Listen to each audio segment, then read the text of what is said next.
Bonjour tout le monde, aujourd'hui c'est jeudi. On ne va pas avoir l'école demain parce que c'est un jour PA. Alors aujourd'hui c'est le dernier jour de l'école pour cette semaine. Alors, comme toujours, on va lire la comptine, puis après on va encarrer des mots qui riment. Alors, suivez avec madame, je veux que tu essaies de lire avec madame aujourd'hui. La tortue, tu. Un jour, j'ai vu dans la rue la tortue, qui buvait du jus. Elle a disparu, je ne la vois plus. Où es-tu, tortue perdue? Excellent. Alors, avec un crayon de couleur, un marqueur, un crayon de cire, quelque chose, on va les encarrer. Alors, la tortue, tu. Un jour, j'ai vu dans la rue. Alors, souviens, un mot qui rime, c'est des mots qui sonnent la même. Alors, on a vu et rue. Vu, rue, ça rime. La tortue, tu, qui buvait du jus.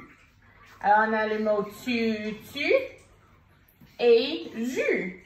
Jus. Ça termine avec le son U. Elle a disparu, je ne la vois plus. On a disparu et plus. Les deux terminent avec le son U. Où es-tu, tortue perdue? Alors ici, il n'y a pas un autre mot qui rime avec la dernière mot. Alors, c'est tout.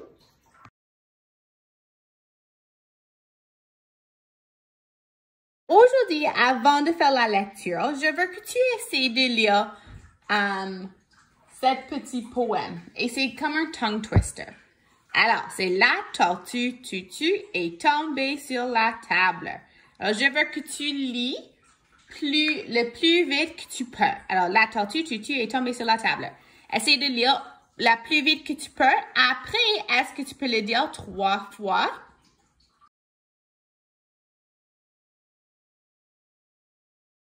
Alors, aujourd'hui, pour les mathématiques, on va continuer avec l'argent. Alors, souviens, on a déjà appris que ça, c'est un sou ou un cent, 1 cent. Celui-là, avec le petit castor, on sait que c'est 5 sous, 5 cents, 5 sous. Et si tu peux voir, il y a un 5 qui est écrit dessus, alors c'est 5 sous, 5 cents. Et hier, on avait appris que l'un avec le petit bateau, c'est 10 sous. 10 sous. Alors, c'est 1 cent, 5 sous, 10 sous. Et aujourd'hui, je ne sais pas pourquoi madame a oublié le 25 sous, alors on va le faire lundi. Mais aujourd'hui, on va continuer avec l'argent avec les dollars. Alors, les dollars is dollars. Alors, on sait, tout le monde sait, le petit dollar, c'est all. Et il y a un petit canard ou c'est, plutôt c'est un loon. Alors, on peut voir qu'en haut, ça dit Canada, en bas, ça dit dollar. Alors, voici une pièce d'un dollar. Et c'est écrit de la même façon, un dollar. Je peux l'écrire comme. Alors, ici, les amis, $1, c'est la même chose que 100 de C. Alors, $1, c'est la même chose que ça. De 100, 100. So, $1 is the same as 100 pennies. Okay? So, les deux font les dollars. Alors, on peut l'écrire $1 comme 100 sous ou on peut l'écrire comme $1. Alors, ça, c'est le symbole pour sous, cents. Et ça, c'est le symbole pour dollar. OK? Alors, si tu parles à peu près des sous, on met un S, un C avec une ligne. Et si tu parles à peu près des dollars, on met un S avec 2 lignes. Alors, c'est $1. Sur ton page, tu as les deux différents cercles avec un crayon de cire. Tu vas tracer les deux côtés Puis en bas, tu dois encercler tous les $1.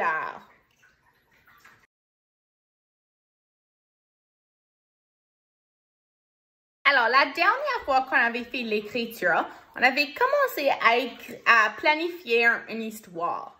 Alors, souviens, dans notre plan, il y a les personnages, l'endroit, le problème et les émotions, la solution et les émotions. Après, on a la fin.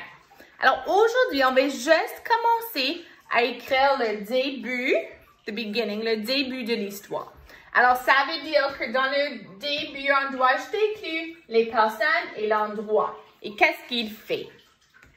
Alors, ensemble, Madame va écrire le début de son histoire et tu peux l'écrire le début de ton histoire aussi à la même temps. Alors, je vais juste placer le plan juste à côté parce que j'ai besoin pour vérifier que j'ai toute mon information. Alors, sur ton page, tu as le début, tu as un espace pour dessiner et tu as les lignes. Alors, dans les lignes, on va utiliser notre plan pour écrire une histoire. Alors, souviens, la dernière fois, on avait décidé l'endroit de l'histoire. Alors, l'endroit de l'histoire de la madame, c'est dans la forêt pendant l'hiver. Alors, je vais commencer mon histoire avec pendant l'hiver.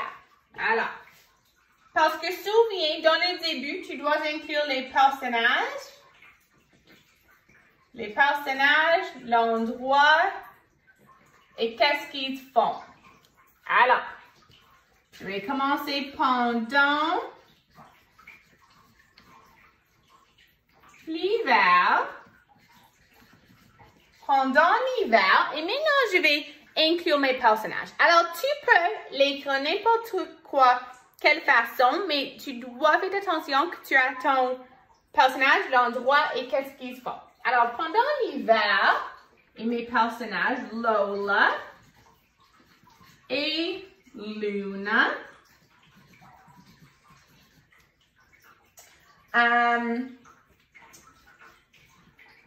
Pendant l'hiver, Lola et Luna sont allés pour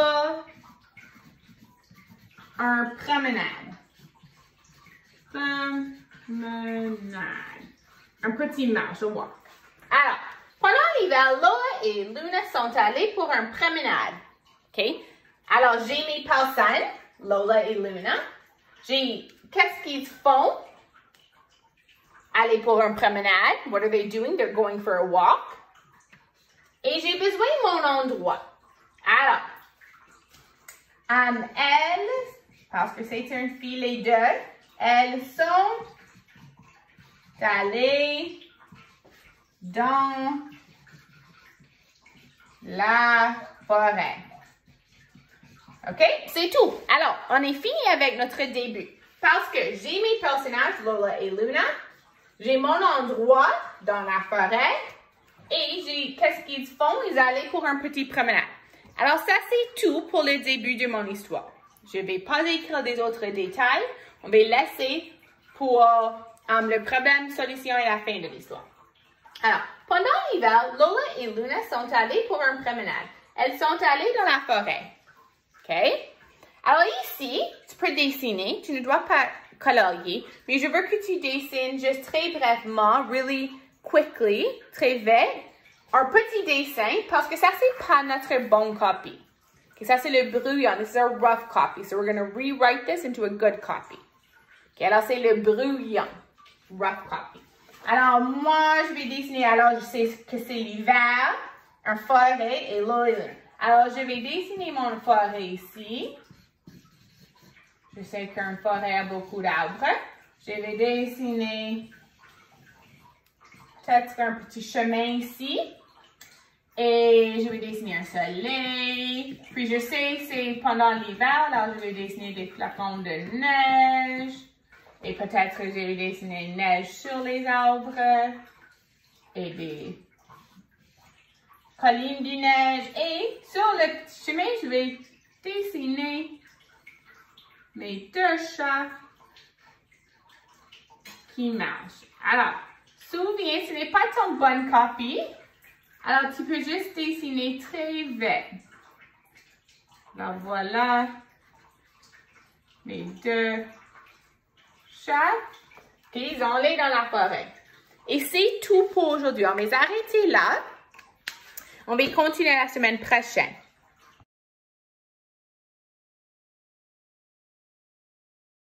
Alors, pendant séance, on avait commencé à parler à peu près des caractéristiques des structures. Alors, aujourd'hui, j'ai un défi, un challenge, et c'est de construire un pont. Alors, tu peux utiliser n'importe quoi. Tu peux utiliser le carton, du Lego, du bois, des roches. Alors, n'importe quoi que tu veux utiliser pour ton pont. Et après, on va dessiner et parler un petit peu à peu près de notre pont. Alors, madame a fait très vite un pont. Alors, voilà mon pont, my bridge.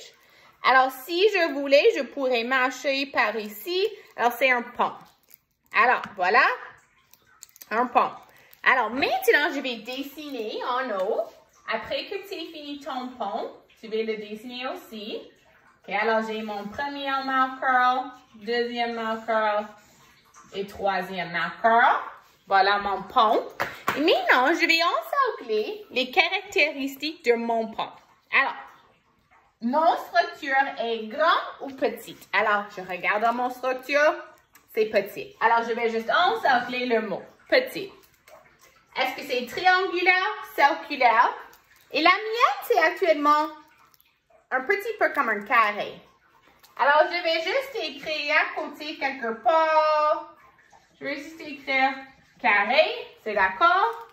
Alors, est-ce que c'est flexible ou pas flexible? Alors, souviens, est-ce que ça peut... est-ce qu'on peut... j'ai oublié le mot. Alors, est-ce qu'on peut plier notre pont et ça ne casse pas, ça ne brise pas? Alors, si je plie, est-ce que je peux plier? Un petit peu, mais pas vraiment. Alors, je vais dire que c'est pas flexible. OK? Est-ce que c'est stable ou instable? Alors, si je mets ça sur un tableau, sur le plancher, est-ce que c'est stable? Is it stable? Est-ce que ça ne va pas tomber? Alors, tu peux voir que l'un de madame, c'est pas stable. Alors, c'est instable, je m'excuse. Et en bas, après que tu as encerclé les caractéristiques de ton structure, de ton pont, tu vas juste répondre aux deux questions. C'est quoi les matériaux que tu as utilisés? Madame a utilisé les marqueurs. OK. Et c'est quoi l'attache? Alors, madame a utilisé, si on peut voir, le ruban pour attacher les marqueurs ensemble. Alors, mon attache, c'est le ruban. OK? Et ça, c'est tout.